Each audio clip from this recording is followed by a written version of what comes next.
Matamgi Manipuri Wari channel asibu tabiriba khwai pumnamakpu taram nokchari ngasi muglobirasi Ngamba 12 suba tangka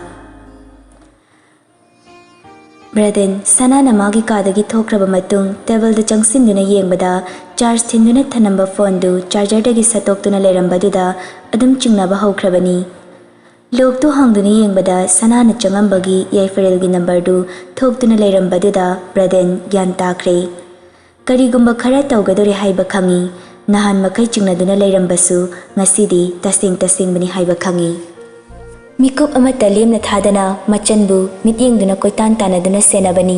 nimidang chak toglakpa adu fawba kaisu tawdabaduda lona mamada machanbu magi kada changdrifau yengbiu hairamlaga ma mathakta magi kada karakpani sanana ka khalaktuna magi kada changkhibaga mapanda thorai Minute kunlom wangang dana leibaduda Braden kaisu tawraroidra khallubani adubu mana chatlagi haiduna khong thangba horakpada ngurung ngangduna ngangbadu tabada manadu thongda napsinduna ngangnaribadu tanaba hotnai hairiba loimak tabadi natte adubu toina palliba mingdumadi hanjin tabaduda mayak senghalle Braden moza furit ama khak litpani sanana chen kinabagi mong tawbaduda furit ama hana litsiluge khandina manungda changakpada soso tawba makhol du tabani sana thokre haiba khangbaga masu lumduna matung inarai gate tagi thokraba lei marumda lotkiba duda Braden gate ki marumda leishinduna sanana kai tawba haini yengduna leibani Tauriba matawduna khangi yaifara lakpa ngairini haiba lona chenkige haiba wakhalda chapyungna lepkhre haibasu tauriba mawongduna khangi phabagidi khudaksida dumak phaduna imungda pushinba yarabani adubu madu tawde Braden ngairi masu yaifarel mana machanbu lawba lakpado yaifarel na laktuna aniduna punna chatkinaba tawbadu Braden kutum tashinduna sauna khangbani gari kanaba tawrakpaduda sauna khamakpani ngaiko Animak fatfat onthokduna yengai Braden na anidura sauni yengduna leirambadu ubada animak pakhatkre Braden changsinduna sanagi khudang fatpaiduna yumlomda chingduna punaba tawrakpadu khudang nakanama faduna yaifarel na yalai Braden yaifarel di yengduna Bye thado Saurabadi yamna sathibani maringjal yamna khabani Braden si magi mawong khangba sanana makhut namana mabungi khudangda konduna tapthabiyu haibugumna tawi Bye, ai sanabu nushi, mabu ngoda sinabiu, ai mabu. Wadu haiba loidringai sanagi khudang pairamba makhutna khutum tasinduna yaifarelgi chubada kinna safu kanna thilai nisagi mayaine Braden mana pirakpa safuna kanbane yaifarel laimaida upsinduna tui. Dacho mabu phubigano mana natiye. Mabungbu konduna fanabu hotnai adubu Braden machana khamibadu tapthade adugi mahut hena saugatuna faraiba sanagi makhutu inthoktuna tuduna leiriba yaifarelbu furit paiduna chingkhatli aduga maya chiktuna sauna hairai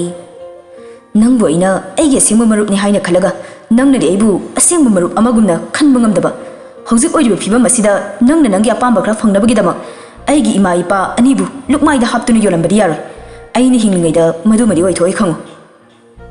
Khangin ilamlaga nakanda lepliba machangi khudang paiduna chingaga manungda changkhre gate kadu makhol thokna lon silamlaga changkhre sanadu maning hanhanduna yaifarel bu yingjahobani machinna thokna wahai amadi haiba ngamda mitlu pirangna thamoigi maichak utlamduna changkibani Yaifarel le fauri chinbaldagi chenthara iba idusu taithokta mangda lairiba gate tuda munna yengduna le fauri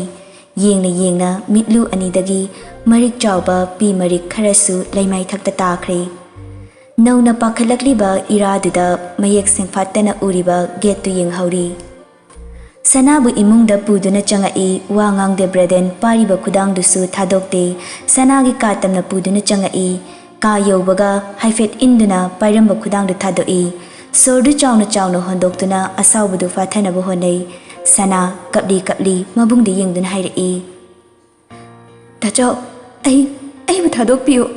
ai nupa tu da leiningdi ai bu thadokpiyo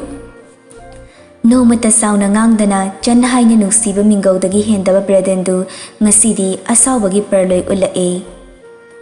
Nupa du leiba pamdraga karigi lohongba yaribano karigi nasana yana chenbane na khumibanu asigumba apamba ma leirabadi nasana yadi haina nahana hayoba kedoge hauju pumnamak sinlang baluraba matam ima baba bu yolamlaga nang napunsi chupa nungai na leibe yarni khanro tacho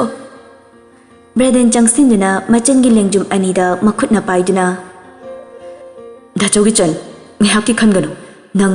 imaga babagana wana lenbado nang yengba ngamadro Noina aigi awabadi uba nati nakhoi awaba khak u haiba aigi awaba buna lotsinuna thamu haibane nakhoi na haibadudi Jan Dacho na haise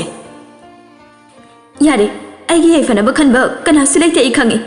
Aibu Nariyam khakina chanoi babadi asumna ingonda ngangamoidabani aibu pokminabana chanati haina aigi apamba khangbida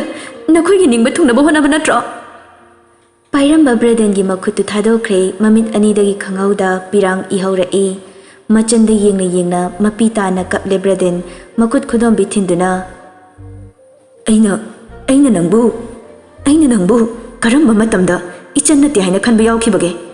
isamaktagi nangbuna hena nuksibani Yare, taurano, nakhoi na tato. Jan. Kaurakano, aigi bung leitiye. Braden tasengna kaple, khonjal thokle, nupane tagum, mana duk nungsijaba machana hairakliba, nongthangi masak oiba wahai singduna, magi thamoi de yeiriri, taba ngamdre wahai singdo, makut anina, manakong menduna. Yare, aina pokmina bana chanoiramaba, aigi tingpang biram gadabani. Pokmina banatabana ay apambada ating mapibani. Braden makut kunam duna mapidu nanto aba matungda hairei. Pare, nang na ibu adu yung nakhalaba natro. Lao, ay nangbu magi managda tingila. Imaga babagana ay bu hat ka harabaso hat krasano. Nang gining batadi tunghalam lagi. Wado haiduna kudang paigi torakpadu maningdagi changsilagduna Priyana machanupigi maida kupak na thai. Kari, Nachinduna huzik haikibdo kari haibano amukka hayo aigi mangda hayo Amuksu thagi tawbadu Braden na Priyagi makhutu fai Braden kaptuna mamada hairei Ima madi angangni kaisu khangba nate aina soibani wahi ama phawba haidana aini chanbu pushilakpagi aina soibani chanbu phuganu ima Nangbu aina chawna biyonglakpada kari watkiduna nangna dumna haibano nama napa oiba aikhoina nangbu nuksibabudi Nabung asina nangbu nuksibana saruk chama henbani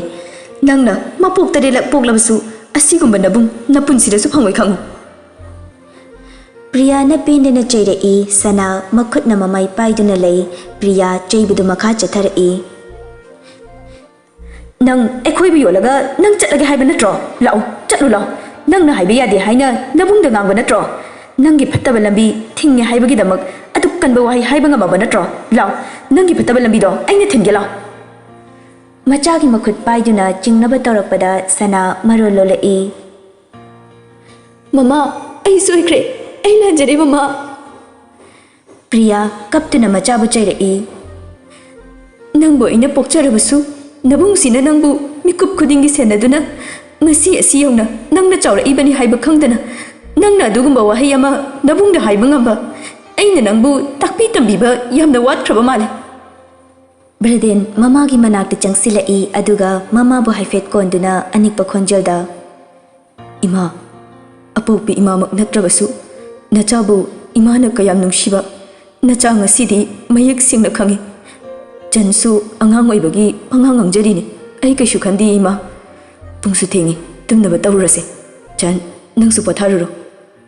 Mama bu konduna puthokre Sana thokriba mabungbu yengduna kafawi khonjal thokpadi ngamda tapna kahawi Dacho ai soikre dacho Nong nini di Braden wakal nungaifam khangdaba haibadu oihankre adubu imungi miyoi singi mamangdadi nokfet adumak tawi Kuina leiminarakpo oibana yengbada khangi sasinaba minopni haiba Sana sumabungda wahai ama fawba haiba ngamkidre lona mabungi matau yengba natana Priyana sauduna phone solution kre yai farel na pau faruk na bagi lambi sulai kidre pau faurugi haiba sukhandre sana luhong basi mayamgi mai ngak naba hong lagi haina khalli Haizingpot numitni Ngambagi yumdasu achoba party ama sinlangi yumduda lairiba mayamduna ayuk anganbadagi sinlang bahawi Ngamba nganta iruzathoaga masana na dress setuna la ibages pumba oi. Lebak sigi oina achawa sang loina suri wat liba haibabu Yaiferel gi family mangairi. Awat apa yengduna sinlang liba angang singdu makoi ni hena harau krabani ngambana luhongani haibasida. Mi ngahak komtharak paduda Prem Poire Fairen ahumdu nakanamada leithokduna ngahak pothai. Prem na ꯑꯩꯈꯣꯏ ꯑꯔꯤꯕꯒꯤ ꯁꯪꯒꯁꯦ ꯍꯥꯏꯐꯦꯠꯇꯤ ꯌꯥꯝꯕꯖꯥꯠꯅꯤ ꯉꯁꯥꯏ ꯑꯌꯨꯛꯇꯒꯤ ꯂꯥꯛꯄꯕꯨ ꯂꯣꯏꯕ ꯀꯧꯕ ꯅꯥꯏꯗꯦ ꯍꯥꯏꯕꯅꯤꯗ ꯃꯥꯏ ꯕꯥꯔꯇꯣꯟꯁꯦ ꯂꯤꯁꯤꯡ ꯀꯌꯥꯃꯨꯛ ꯅꯝꯖꯥꯅꯣ ꯈꯪꯗꯦꯅꯦ Poirena mukhumlai ꯃꯥꯅ ꯆꯠꯂꯨꯔꯤ ꯃꯌꯥꯝꯗꯨꯗꯤ ꯅꯣꯡꯃꯗ ꯂꯥꯛꯏꯕ ꯏꯟꯚꯥꯏꯇꯦꯁꯟ ꯃꯌꯥꯝꯗꯨ ꯌꯦꯡꯉꯨꯗꯅ ꯃꯥꯒꯤ ꯁꯪꯒꯒꯤ ꯃꯊꯛꯇ ꯏꯃꯥꯏꯕꯦꯝꯃ ꯍꯣꯏꯒꯤꯁꯨ ꯑꯗꯒꯤ ꯑꯩꯈꯣꯏ ꯁꯔ ꯍꯣꯏꯒꯤꯁꯨ ꯃꯁꯥꯅ ꯌꯥꯝ ꯇꯥꯕꯅꯤ Fairena mu ꯃꯁꯛ ꯈꯪꯗꯕꯁꯨ ꯃꯌꯥꯝ ꯌꯥꯎꯏ Premna ꯀꯥꯏꯗꯤ ꯈꯪꯗꯧꯔꯤꯒꯦ ꯁꯦꯀ꯭ꯔꯦꯇꯔꯤ ꯑꯣꯏꯕ ꯅꯪꯅ ꯃꯤꯒꯤ ꯁꯦꯟꯖꯥꯎ ꯄꯥꯏꯕ ꯃꯌꯥꯝꯁꯦ ꯀꯃꯥꯏ ꯈꯪꯗꯧꯔꯤꯒꯦ ꯉꯥꯎꯔꯛꯀꯅꯨ ꯁ꯭ꯋꯥꯏꯗ Fairena mukhumlai ꯗꯝꯕꯅ ꯇꯤꯟꯅꯖꯕꯩ ꯋꯥꯅꯤ ꯗꯝꯕꯅ ꯆꯠꯄ ꯈꯨꯗꯤꯡꯗꯤ ꯑꯩꯈꯣꯏꯒ ꯑꯗꯨꯝ ꯆꯠꯃꯤꯟꯅꯩꯁꯤꯗꯤ ꯈꯪꯕꯩ ꯍꯥꯏꯔꯗꯤ ꯈꯪꯐꯝ ꯊꯣꯛꯇ꯭ꯔꯣ Premna ꯈꯪꯗꯕꯩꯅꯦ ꯄꯥꯈꯪ ꯑꯔꯤꯕ ꯇꯝꯊꯤꯟꯅ ꯕꯣꯏ ꯀꯣꯂꯣꯝ ꯄꯥꯏꯔꯒ ꯃꯇꯨꯡ ꯀꯣꯏꯏꯟ ꯏꯅꯩꯁꯦ ꯅꯪ ꯎꯗ꯭ꯔꯣ Poirei amu ꯀꯔꯤꯅꯣꯗ ꯄ꯭ꯔꯦꯝ ꯑꯔꯤꯕꯅ ꯅꯠꯇꯦ ꯅꯪꯉꯣꯟꯗꯒꯤ ꯆꯍꯤ ꯈꯔ ꯍꯟꯕ ꯃꯈꯩꯁꯤꯕꯨ ꯑꯔꯤꯕ ꯂꯣꯏꯅ ꯆꯤꯡꯉꯕ ꯍꯥꯏꯕꯅꯤꯗ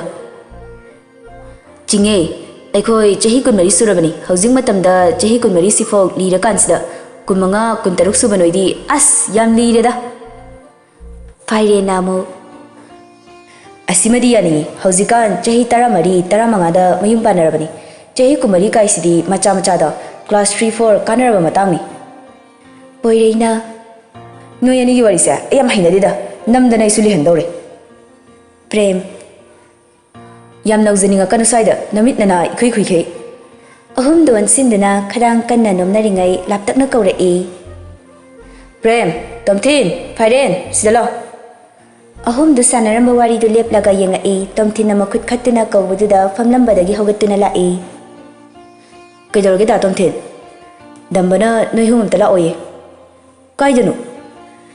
ꯃꯊꯛꯇ ꯃꯥꯒꯤ ꯀꯥꯗ ꯀꯥꯈꯤꯕꯅꯤ ꯑꯩ ꯃꯌꯥꯝ ꯂꯥꯛꯏꯁꯦ ꯑꯝꯇ ꯌꯦꯡꯉꯝꯒꯦ ꯍꯣꯏ ahumdu mathakta karai aduga ngambagi kada changai ngamba puliba taidu makhutna tawduna lakthoktuna leirami Premna ꯗꯝꯕ ꯗ꯭ꯔꯦꯁ ꯍꯣꯡꯗꯣꯏꯔꯣ ꯍꯣꯡꯉꯣꯏ ꯁꯤ ꯂꯧꯊꯣꯛꯀꯦ ꯇꯧꯕꯅꯤ ahumdu pareng sana leptuna kari hairakpa haina ngaiduna lei ngambasu ngaksamda puliba taidu lakthokpa loiraga ꯅꯣꯏ ꯑꯍꯨꯝ ꯒꯦꯠꯇ ꯉꯥꯏꯍꯥꯛ ꯂꯩꯌꯨ ꯀꯩꯗꯧꯕ ꯌꯥꯎꯔꯒꯦ ꯗꯝꯕ ꯃꯤ ꯑꯃ ꯈꯔ ꯉꯥꯎꯔꯒ ꯂꯥꯛꯄ ꯌꯥꯕꯒꯤ ꯄꯥꯎ ꯑꯃ ꯐꯪꯉꯤ ꯑꯗꯨꯅ ꯃꯥ ꯍꯦꯛ ꯂꯥꯛꯄꯒ ꯅꯥꯀꯟꯗ ꯄꯨꯊꯣꯛꯂꯒ ꯑꯩꯉꯣꯟꯗ ꯄꯥꯎ ꯄꯤꯔꯣ ꯃꯤ ꯂꯣꯏꯅꯔꯛꯄꯁꯨ ꯌꯥꯏ ꯃꯊꯟꯇ ꯂꯥꯛꯄꯁꯨ ꯌꯥꯏ photo ma piduna ꯁꯤꯒꯤ ꯅꯨꯄꯥꯁꯤꯅꯤ ꯅꯤꯡꯊꯤꯅ ꯌꯦꯡꯉꯨ ꯑꯗꯨꯒ ꯒꯦꯠꯇ ꯐꯝꯃꯤꯕ ꯑꯉꯥꯡꯁꯤꯡꯗꯣ ꯏꯟꯚꯥꯏꯠ ꯇꯧꯗꯕ ꯒꯦꯁ ꯃꯅꯨꯡꯗ ꯆꯪꯍꯜꯂꯛꯀꯅꯨ ꯍꯥꯏꯌꯨ ꯑꯃ ꯑꯅꯤ ꯌꯥꯎꯕ ꯎꯔꯝꯃꯤ ꯑꯩꯅ ꯅꯤꯡꯊꯤꯅ ꯌꯦꯡꯁꯤꯟꯅꯕ ꯅꯣꯏꯅ ꯈꯔ ꯍꯥꯏꯔꯝꯃꯣ ꯐꯅꯤ ꯗꯝꯕ ahumdu kumtharaktuna gate lai entry tawfamda famliba angangsingduda cheksin wahai khara sinaramlaga makhoi ahum mapanda thokna entry tawdringai changaiba guest singdu makhoina pairiba photo duda masak manaba yawbra haidana check tawrai Poirei makhuna pairiba photo duda yengna hangai ꯁꯤꯕꯨ diamond ꯐꯥꯏꯅꯥꯟꯁꯀꯤ ꯅꯨꯄꯥꯗꯨ ꯅꯠꯇ꯭ꯔꯣ ꯃꯥꯅꯤ ꯀꯩꯒꯤꯅꯣ ꯃꯥꯅ ꯁꯤꯗ ꯑꯃꯨꯛ ꯂꯥꯛꯇꯣꯏꯁꯤꯅ ꯑꯩꯈꯣꯏ ꯗꯝꯕꯅ ꯃꯕꯨꯛ ꯐꯗꯣꯛꯏꯉꯩꯁꯤꯗ ꯇꯨꯃꯤꯟꯅ ꯂꯩꯍꯧꯔꯒꯦꯗꯤ ꯈꯟꯗꯗꯅ ꯑꯃꯨꯛ ꯈꯠꯅꯕ ꯍꯧꯕ ꯂꯥꯛꯇꯣꯏꯁꯤꯅ ꯃꯕꯨꯛ ꯐꯗꯣꯛꯄ ꯅꯠꯇꯦ ꯅꯨꯄꯤ ꯍꯥꯟꯅ ꯊꯤꯔꯒ ꯀꯣꯟꯅ ꯌꯩꯊꯠꯅꯒꯦꯁꯤꯅꯤ ꯑꯩꯈꯣꯏ ꯗꯝꯕꯅ ꯈꯜꯂꯤꯁꯦ ꯑꯔꯤꯕ ꯅꯣꯏꯅ ꯈꯪꯉꯔꯣꯏ ꯁ꯭ꯋꯥꯏ ꯃꯇꯥꯡꯁꯦ ꯄ꯭ꯔꯦꯝ ꯏꯕꯣ ꯅꯪꯒꯤ ꯆꯤꯟꯁꯤꯗꯤ ꯍꯥꯏꯕꯤꯗꯦ ꯍꯥꯏꯅꯤꯍꯦ ꯑꯣꯀꯥꯞ ꯀꯟꯕꯖꯥꯠꯅꯤ ꯑꯩꯈꯣꯏ ꯏꯃꯥꯅ ꯄꯣꯛꯂꯛꯄꯗ ꯑꯩꯒꯤ ꯁꯤꯟꯊꯥꯁꯦ ꯏꯕꯨꯡꯉꯣ ꯅꯪ ꯈꯗꯥꯡ ꯅꯣꯝꯃꯨꯔꯣꯅ ꯊꯨꯟꯗ ꯁꯤꯜ ꯅꯝꯃꯒ ꯊꯥꯗꯣꯔꯛꯑꯕꯅꯤ ꯅꯣꯡꯃ ꯌꯦꯡꯍꯟꯒꯦ ꯍꯧꯖꯤꯛꯇꯤ ꯅꯨꯡꯉꯥꯏꯔꯔꯣꯏ ꯃꯤ ꯌꯥꯝ ꯂꯩꯔꯦ ngangnaringai Yaiferel hairi tawduna melaina matungda inaduna lakpadu ubada Fairena ꯍꯩ ꯉꯥꯡꯗꯅ ꯂꯩꯔꯅꯨ ꯈꯗꯥꯡ ꯀꯟꯁꯥ ꯑꯁꯤꯗꯩ ꯅꯨꯄꯥꯁꯤ ꯅꯠꯇ꯭ꯔꯣ ꯌꯦꯡꯉꯨ anidu fatfat yengi pariba photo duda mukengi ꯃꯥꯅꯤ ꯃꯥꯅꯤ ahumdu changsilai aduga Yaiferel gi mangda thacheli Yaiferel marol ifai faina uiri pangliba mit aniduna yengduna hanglai ꯀꯩꯅꯣ ꯀꯅꯥꯅ ꯂꯝꯕꯤ ꯊꯠꯂꯤꯁꯤꯅ melaisu hangai ahumduda yengduna ꯀꯩ ꯃꯇꯥꯡꯒꯤ ꯁꯣꯝꯗꯝꯇ ꯂꯥꯛꯄꯤꯌꯨ asi haiduna makhoi ahumna tawduna tonganba gate amadagi pusinduna mi leitaba ka amada melaiga Yaiferel ga pusinduna changai ꯊꯥꯔꯤꯕ ꯁꯣꯐꯥꯗꯨꯗ ꯑꯅꯤꯗꯨꯕꯨ ꯐꯝꯍꯜꯂꯒ ꯐꯥꯏꯔꯦꯟꯅ ꯍꯥꯏꯔꯛꯏ꯫ ꯑꯩ ꯆꯥꯅꯕ ꯂꯧꯖꯔꯨꯒꯦ, ꯉꯥꯏꯍꯥꯛ ꯐꯝꯂꯝꯃꯨ꯫ ꯐꯥꯏꯔꯦꯟ ꯊꯣꯛꯈ꯭ꯔꯦ꯫ ꯌꯥꯏꯐꯔꯦꯜ ꯂꯩꯍꯧꯔꯤꯕ ꯑꯅꯤꯗꯨꯗ ꯌꯦꯡꯗꯨꯅ ꯍꯪꯂꯛꯏ꯫ ꯀꯩꯒꯤꯅꯣ ꯅꯣꯏꯅ ꯑꯩꯈꯣꯏꯕꯨ ꯁꯤꯗ ꯄꯨꯔꯛꯏꯁꯤꯕꯣ? ꯍꯥ? ꯅꯈꯣꯏꯒꯤ ꯅꯨꯄꯤ ꯍꯨꯔꯥꯟꯕ ꯍꯩꯕ ꯁꯥꯍꯦꯕꯇꯨꯅ ꯑꯩꯕꯨ ꯁꯤꯗ ꯊꯝꯃꯨ ꯀꯥꯏꯅ ꯍꯥꯏꯕ꯭ꯔꯕ? ꯑꯅꯤꯗꯨ ꯈꯨꯝꯗꯦ, ꯇꯨꯃꯤꯟꯅ ꯑꯗꯨꯃꯛ ꯂꯦꯞꯄꯤ꯫ ꯃꯦꯂꯩ ꯇꯞꯅ ꯌꯥꯏꯐꯔꯦꯜꯗ ꯌꯦꯡꯗꯨꯅ, ꯁꯥꯔ, ꯄ꯭ꯂꯤꯖ ꯀꯟꯇ꯭ꯔꯣꯜ ꯌꯣꯔꯁꯦꯜꯐ꯫